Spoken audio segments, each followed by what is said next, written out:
जय मल्हार. हर हर महादेव. जय श्री महाकाल. जय श्री महाकाल. कळलंच असेल आता तुम्हाला. आता आम्ही चाललो आहोत रावेतवरून उज्जैनला, महाकालला. आम्ही एक प्रयत्न केला आहे की आम्हाला भस्मारती मिळावी आणि त्या भस्मारती करता आम्ही चाललेलो आहोत. तर महाकालच्या कृपेने जर आमचं VIP पासचं जर काम झालं तर आज आम्हाला व्यवस्थितपणे भस्मारती बघायला मिळेल. मागच्या वेळेस भस्मारतीला गेलो होतो आम्ही, त्यावेळेस भस्मारतीचे पासेस मिळवण्याची जी प्रोसेस आहे ती प्रोसेस खूप कठीण होती. म्हणजे अक्षरशः पूर्ण रात्र लाईनीला थांबलो होतो आम्ही आणि दुसऱ्या दिवशी तो पास मिळाला आम्हाला. त्याच्यानंतर मग त्याच्या नेक्स्ट डेला परत पहाटे 2:30 वाजता आम्ही मंदिराच्या इकडे जाऊन थांबलो आणि नंतर मग 4 वाजता त्यांनी आतमध्ये घेतलं. पण ते जे रेग्युलर पासेस मिळतात त्यामध्ये खूप मागे तुम्हाला जागा मिळते आणि VIP कोट्यामध्ये पुढच्या रो मध्ये जागा मिळते आणि चांगल्यापैकी भस्मारती बघायला मिळते.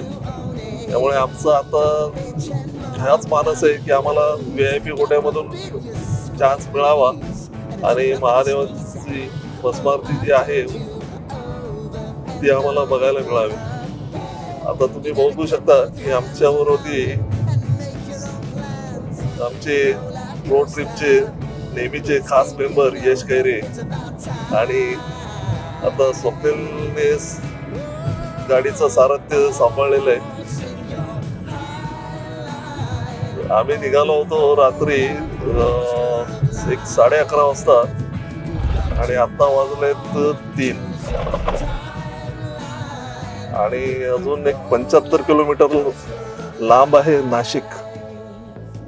म्हणजे नाशिकला पोहोचतोपर्यंत आम्हाला 4 वाजतील पहाटेचे आणि टोटल अजून आम्हाला उज्जैन पर्यंतच वेळ दाखवतंय 10 तास 17 मिनिटं. 494 किलोमीटर अजून बाकी आहे आणि भस्मारतीचं जे आमचं डेट ठरलेली आहे ती परवाची आहे. त्यामुळे उद्या दुपारपर्यंत किंवा मॅक्स टू मॅक्स संध्याकाळपर्यंत होल्ड घेत आम्ही जाणार आहोत. त्यामुळे संध्याकाळी 4 ते 5 वाजेपर्यंत मॅक्स टू मॅक्स पोहोचू आम्ही.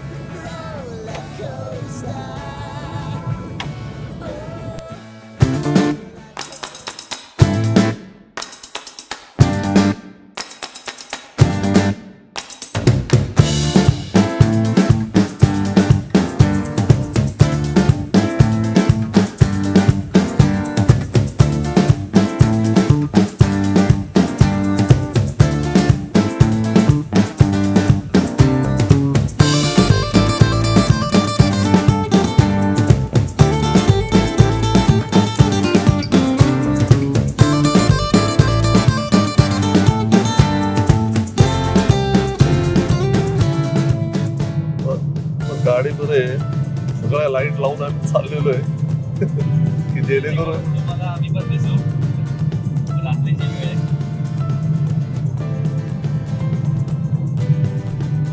आणि पूर्ण मस्तपैकी रिकामा रोड आहे.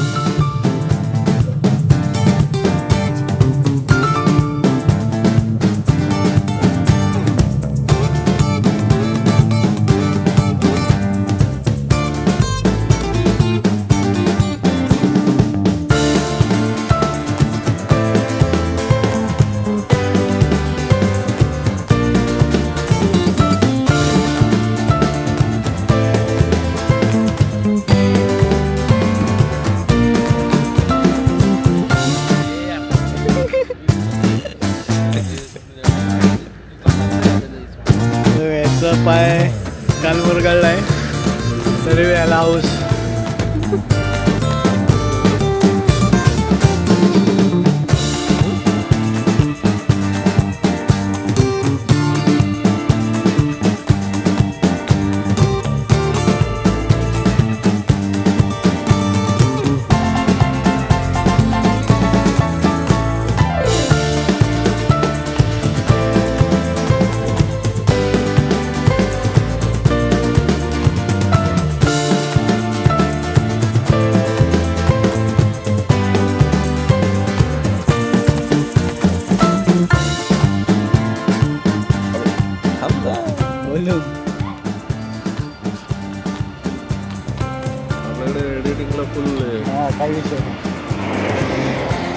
त्याची मेमरी फुल होती ना बघ.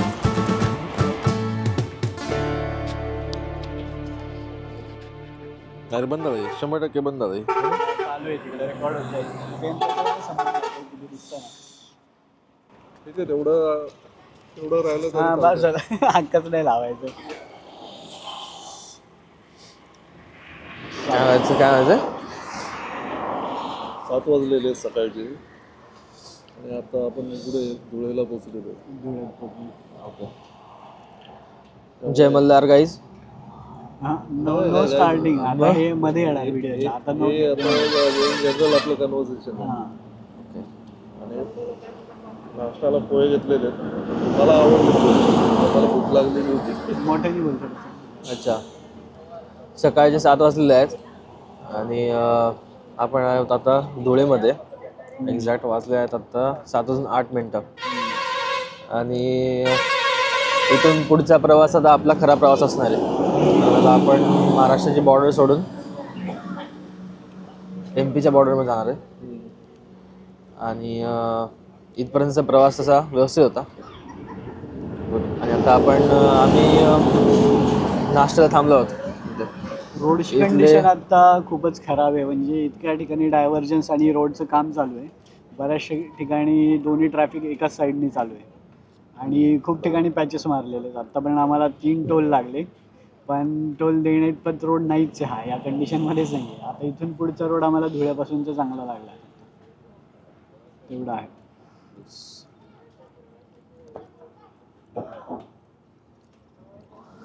ओके एकदम परफेक्ट आहे पण माझं कॉन्सन्ट्रेशन पोह्यांवरती.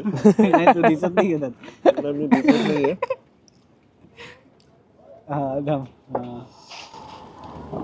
यांची कॉमेंट्री चालू होती पण मला भूक प्रचंड लागली होती त्यामुळे मी माझं पोह्यांवरती कॉन्सन्ट्रेशन केलेलं आहे. भूक लागल्यानंतर पोहे कसले जरी असले रद्दड जरी असले तरी चवीला बरेच असं वाटतं. आपल्याला तसं आम्ही दोघं रेडी आहे इंदोरचे पोहे खायला. गोड पोहे खायला थोडीशी जागा ठेवली.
कैसा है ये?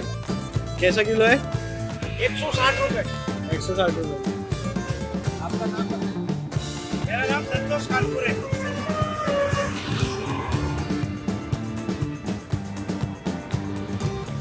बोल। मेरा पापा।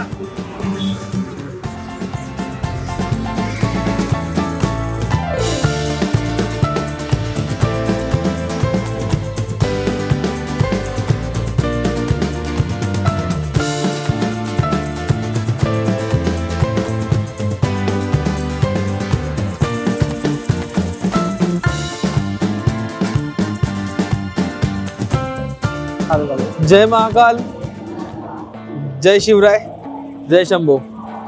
आता 1 तास झालाय हार्डली आम्ही इथे पोहोचलोय आणि उज्जैन महाकाल बाबांची कृपा त्यांच्या भेटीला जाण्यासाठी एक सहज उज्जैनच्या मंदिराची झलक पाहण्यासाठी आम्ही आता निघालो आहोत मंदिराच्या ठिकाणी थेट. आता इथे इतकी थंडी आहे की मी सांगू शकत नाहीये. आम्ही आता उज्जैन जंक्शनच्या वरच्या ब्रिजवर आहोत आणि चालत चाललेलो आहोत. तुम्हाला आता दिसू शकेल.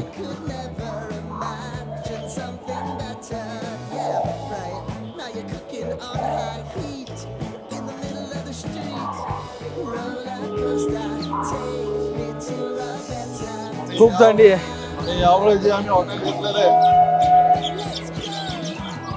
ते थोडस मंदिरापासून लांब आहे.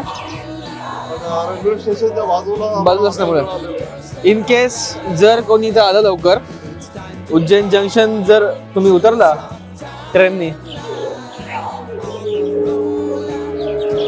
तर जे कोणी भाविक इथे ट्रेननी येणार आहात एक्झॅक्ट तथास्तू हॉटेल म्हणून एक हॉटेल आहे जे की उज्जैन जंक्शनच्या एक्झॅक्ट बाहेर आहे. एक हार्डली 100 मीटरवर आहे जेणेकरून जे येणारे भाविक आहेत लवकरात लवकर आपल्या बॅग्स ठेवून आवरून फिरू शकतात. त्यासाठी हे रिकमेंडेबल आहे. तर नक्की तुम्ही त्या हॉटेलला व्हिजिट करा. चांगलं ॲम्बियन्स आहे, चांगलं हॉटेल आहे. हॉटेलचे डिटेल्स आम्ही कॅप्शनमध्ये खाली डिस्क्रिप्शनमध्ये मेन्शन करू. येस. आणि उज्जैनमध्ये जर यायचं झालं तर कमीत कमी 4 दिवसाचा प्रोग्राम करून या.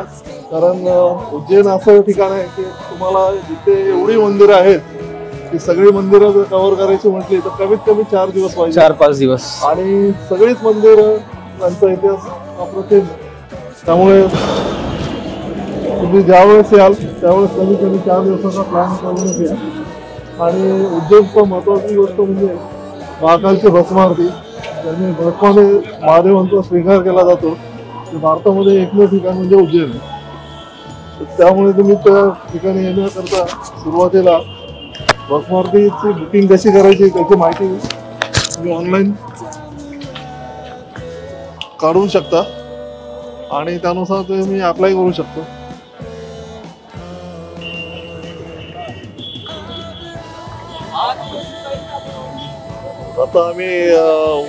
आता आम्ही उज्जैनमध्ये ई रिक्षा घेतलेली आहे तुम्ही बघू शकता. आणि इकडनं आम्ही ई रिक्षा घेऊन हातसिद्धीला चाललेलो आहे. आणि ह्या ई रिक्षाचं एक मजा वेगळीच असते. कारण या रिक्षाला शॉक अब्सॉर्बर नावाचा हा प्रकारच नाहीये. त्यामुळे खड्डा आला किंवा काही स्पीड ब्रेकर आला तर आपण आपली कंबर सांभाळूनच बसायची. कारण कधी मणका सरकेल सांगता येत नाही. आणि ट्रॅफिक इथली एवढी प्रचंड डेंजर आहे की गाडी चालवतानाच आम्हाला जाणवलं की बापरे.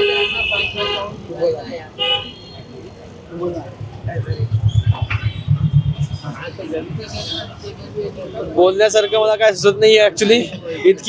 इतकी भयानक थंडी आहे. बट या थंडीची मजा काही वेगळीच आहे. जर तुम्ही महाकालचं दर्शन घेण्यासाठी इथे येणार असाल तर काही ना काहीतरी सॅक्रिफाईस करावं लागतं. सॅक्रिफाईस म्हणता येणार नाही पण या थंडीची मजा काही वेगळीच आहे दर्शनासाठीची. ते म्हणतात ना देव कोणाला पण एकदम इझिली भेटत नाही. तर असं समजू शकतो तुम्ही की एवढ्या कडाक्याच्या थंडीमध्ये पण तुम्हाला दर्शन हवं असेल तर या थंडीमधून तुम्हाला जावं लागेल. या थंडीची अनुभव घ्यावा लागेल. पण आम्ही 1 वर्षापूर्वी सेम म्हणजे जानेवारीमध्ये जेव्हा आलो होतो ना तर त्यावेळेसची थंडी आणि यावेळेसची थंडी आम्ही आता थोडी सहन करू शकतो. लास्ट टाइम आम्ही 3 लेयर्सचे कपडे घातले होते तरी सुद्धा आम्हाला थंडी वाजत होती. बरोबर आहे. यावेळी फक्त एक जॅकेट घातलंय आम्ही. त्यामुळे फॉर शुअर आम्ही ही थंडी जाणवलं की पुण्यामध्ये थंडी कमी झालेली होती. तर आमचा असा अंदाज होता की इकडे पण थंडी कमी असेल पण तो अंदाज पूर्णपणे चुकीचा निघालाय. राईड आहे तुम्हाला मे बी आय थिंक याची स्टेबिलिटी कॅमेराची खूप आहे म्हणून काय वाटत नसेल. पण आय स्वेअर एखादा खड्डा आला तर कमीत कमी माणूस 2 इंच तरी हवे पुढचं लागतं.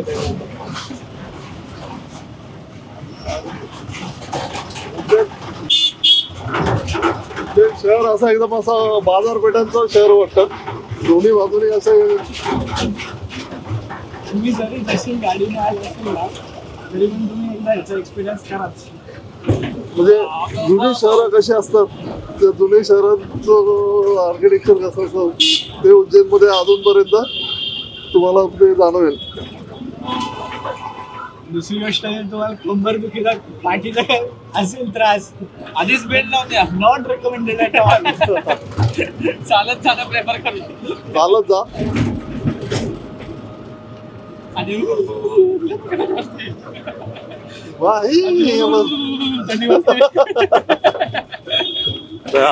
सॉलिड थंडी.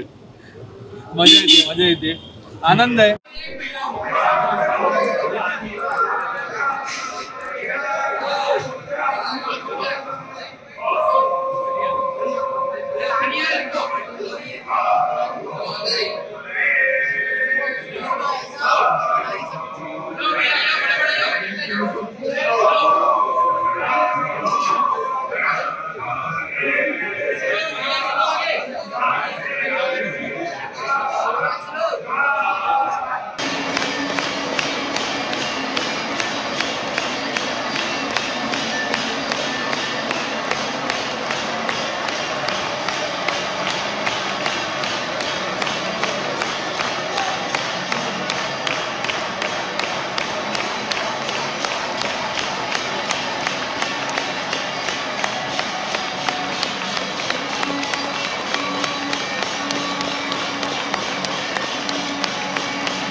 आमचं महाकालची भस्मारती झाली आणि त्याच्यानंतर आम्ही काळभैरवला गेलो आणि काळभैरववरून तिथे जवळच विक्रांत भैरव म्हणून आहे शिप्रा नदीच्या काठी, त्या भैरवाला पण गेलो. पण काळभैरवला जाताना आणि विक्रांत भैरवला जाताना आम्ही काही कॅमेरा बरोबर घेऊन गेलो नव्हतो. कॅमेरे आम्ही गाडीतच ठेवले होते, त्यामुळे तिथले फुटेज आम्हाला काढता आले नाही. पण भस्मारतीच्या वेळेस आम्ही भस्मारतीला जे काही काढलेले आहेत ते आमच्या मोबाईलमधून काढलेले, कारण कॅमेरा आतमध्ये घेऊन जाणं शक्य नव्हतं. आणि इथून आता आम्ही चाललेलो आहोत बगलामुखीला. बगलामुखी हे मंदिर तुम्हाला माहीतच असेल की कामाख्या आणि बगलामुखी हे सगळ्यात मोठी शक्तिपीठं आजच्या तारखेला आपल्या भारतामध्ये आहेत. आणि त्या शक्तिपीठ जे आहे इकडनं 2 तासावरती येतं. तिकडे आता आम्ही निघालेलो आहोत.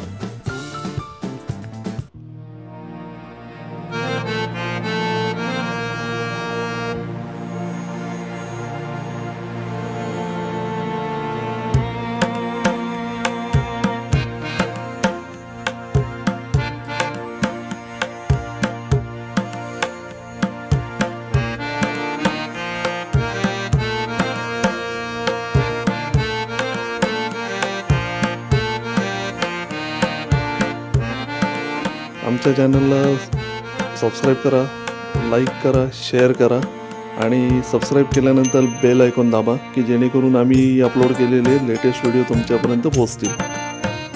हर हर महादेव, जय मल्हार.